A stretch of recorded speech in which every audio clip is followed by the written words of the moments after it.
I think in real life, the hardest questions don't have easy answers, and that's why they're the hardest questions.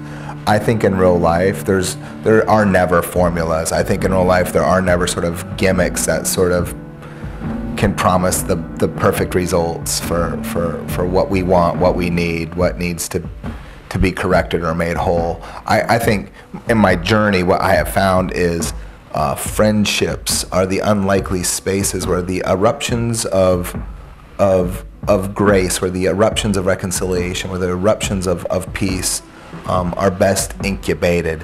And I think, you know, this is something that, again, we would do well to reconsider as people of faith, that if we're going to manipulate someone for their own good, we're not being good friends. So friendship evangelism is a betrayal of friendship. If I'm hustling you so that I can convince you of what I believe the way I believe it, then I love the idea of my beliefs more than I'm actually captivated by love. When I'm captivated by love,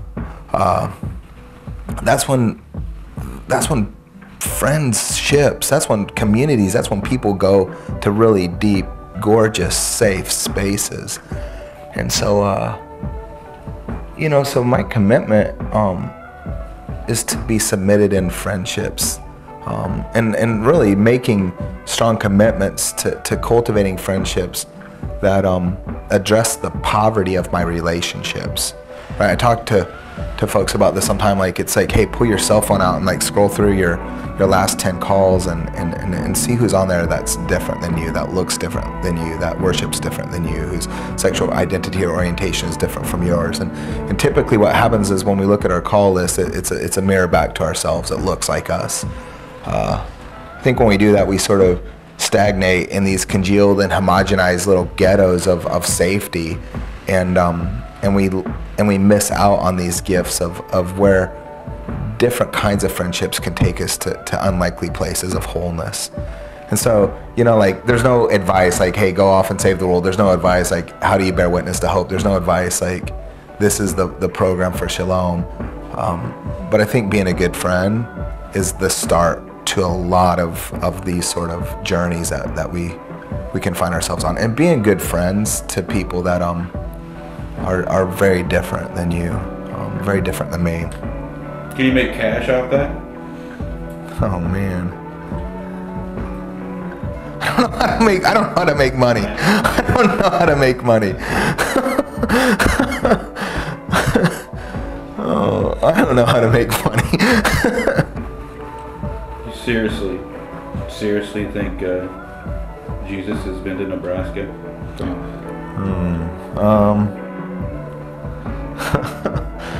I don't know, man. It's there's some pretty godforsaken parts of Nebraska.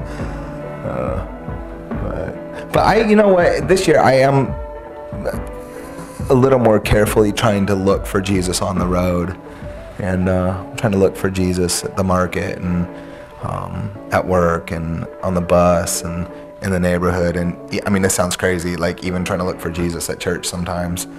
I want the eyes to be able to see Jesus, and to see Jesus in the ordinary, and to see Jesus in the needs, and to see Jesus sort of even in the reflection of my own lack of response. And I know when we find Jesus on the road, he usually asks us for the thing that we don't want to give. And so as much as I want to look for him, and as much as I want to discover him, I'm still sort of vacillating between this desire to see Jesus in the ordinary, and then to not have Jesus ask me for something once I meet him. But hopefully I'll be able to reconcile some of that and to let go a little bit more. What gives you hope?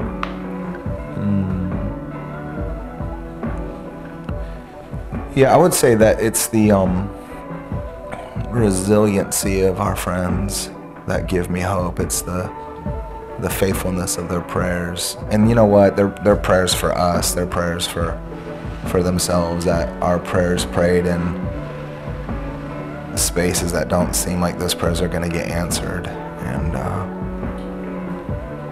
you know, it's the vibrancy of the child who's experienced trauma and loss and pain. It's that kid's laughter that reminds me it's okay to laugh. And it's a generosity of my friends who are poor that teaches me how to be generous. You know, I mean, it's like some of the poorest people I know are the most generous. They throw the best parties. They prepare the best meals, the meals that they can't afford to serve. And so it's folks who've suffered, it's folks who've lost a lot that still have hope, that teach me how to hope, and they teach me it's okay to hope.